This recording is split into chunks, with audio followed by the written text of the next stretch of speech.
Hello friends, मुनिस kitchen को आपनकर आज स्वागत। मु आज प्रिपेयर करने को जाऊँगी मेथी थेपला। एटा को आपण मेथी परोटा भी कहि परिबे। आपन को मो रेसिपी पसंद आसिले आपण मो चैनल को लाइक एंड सब्सक्राइब करंतु। मेथी थेपला में मु 3 कप अटा नेछि, गोटे बिडार मेथी पत्र ही नेछि धोइगिरी, गोटे मुठा मिंट लीव्स नेछि, एति टिके मिंट लीव्स, ये धनिया पत्र नहीं। मिंट लीव्स और धनिया पत्र आप पकेले यार स्वादटा बहुत भल आसे।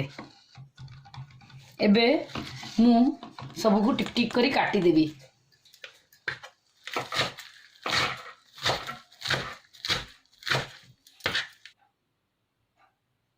मेथी शागटा को देखु बहुत टिक टिक करी काटिले से अटा सहित भलसे मिसीजी। सेमती पुदीना पत्र आउ धनिया पत्र को भी काटिदेवे आमे। एबे देखंतु एथिरे मु तेल टिके गुटे स्पून 2 स्पून पकईछि। 2 स्पून मु पकाउछि आज। बेसी किछि दरकार नै कारण आमे साग पकईबा। भाजिला बेलु तेल ही दरकार हबो। एटा को टिके एमती करदा।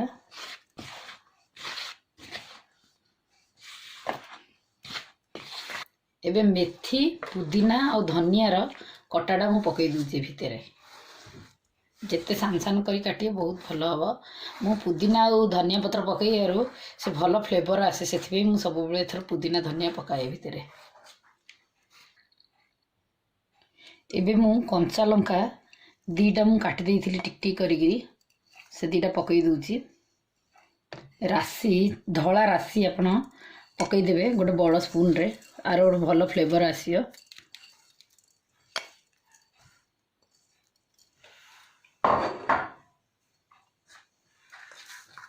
अजवाइन पकेबे गोटे सान स्पून टारे टिके।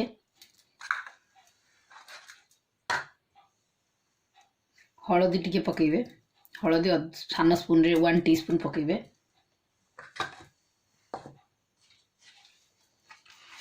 लूण स्वाद अनुसार आपण पकेबे।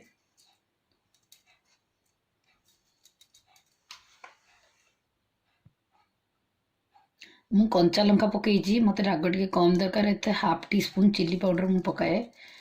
आपन टिके अधिक दरकार हेले पकई परिबे। एटा को हमें फास्ट इमती पूरा मिक्स करिवा। पानी पकईबानी, टिके टिके ही पानी पकईबा आपण टिके, कारण ए साग अछि से भितरु से पानी आपे आपे बाहरिबो। टिके टिके ही पकईबे।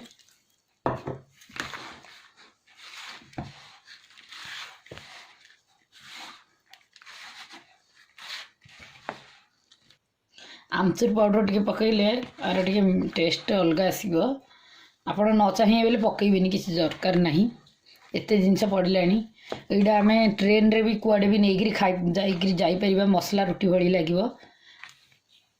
आ सहित किसी दरकार नहीं, आचार नेगिरी ही हम खाई परिबा। टिके टिके ही पानी पकाउथि। देखंतु मु केते कम कम पानी पकाउछि। से पानी टिके अधिक पकई देले कारण हम साग पड़ुछि ना, से साग पड़िले खरा बेसी पानिया हे जिवो। देखंतु दळाटा केते हार्ड अछि मोर।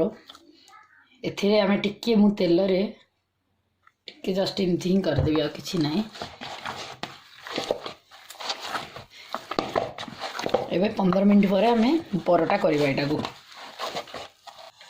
एथर गैस टा ऑन कर दिया। 15 मिनिट्स ऑलरेडी हे गलानी।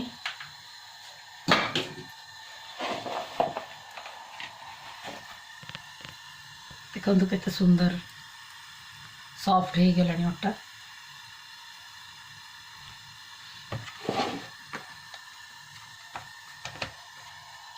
टिके चुना नहीं एमती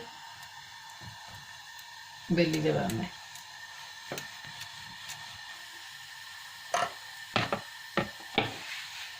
आपण एटा ट्रेन रे नहीं गिरी 3-4 दिन पर्यंत भी फ्रीज रखिया दरकार नहीं, बाहर खाई परिबे।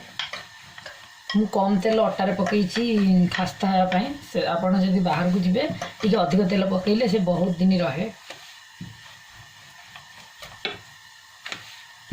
मो पिला को देह प्रति ठीक, हेल्थ प्रति ठीक बोली मु टिके घी रे भाजे सब बेले, देसी घी रे।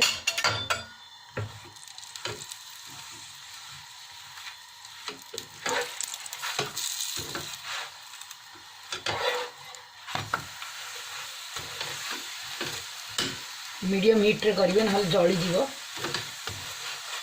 शागटा भी से सिझ भलसे।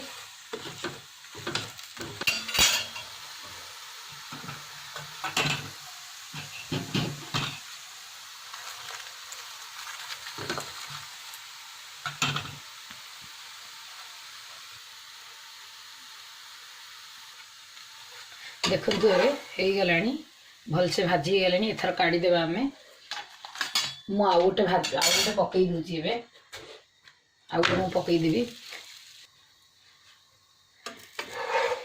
एटा शाग अच्छी पिला मानू बहुत देह प्रति भल आपण जदि चाहिए चिल्ली एवॉइड करें भितर छुआ मैंने खाइबे बोली एटा आपण मॉर्निंग आउ नाइट रे भी खाई परिबे ब्रेकफास्ट रे करि परिबे डिनर करि परिबे।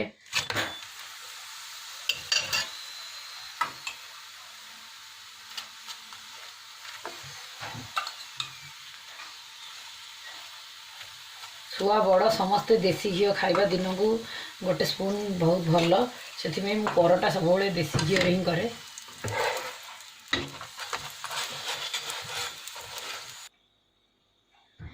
एथर देखंतु मोर केते कम समय रे मेथी परोटा हो गला।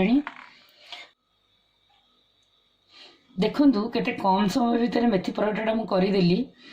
इटा गोटे अलग प्रकार भेराइटी परोठा आपण आ सहित किसी साइड डिश भी दरकार हेनी दही सहित कि धनिया पत्र चटनी सहित कि आचार सहित आप खाई परिबे। आशा करुँच मो रेसिपीटा आपको पसंद आसीथिबो। आपण मुनिस चैनल मुनिस किचन को लाइक एंड सब्सक्राइब करंतु फ्रेंड्स रिलेटिव सहित शेयर करंतु मोर चैनल रो बेल आइकन को प्रेस करंतु जो थी कि आपको न्यू वीडियो अपलोड शीघ्र मिल जिवो।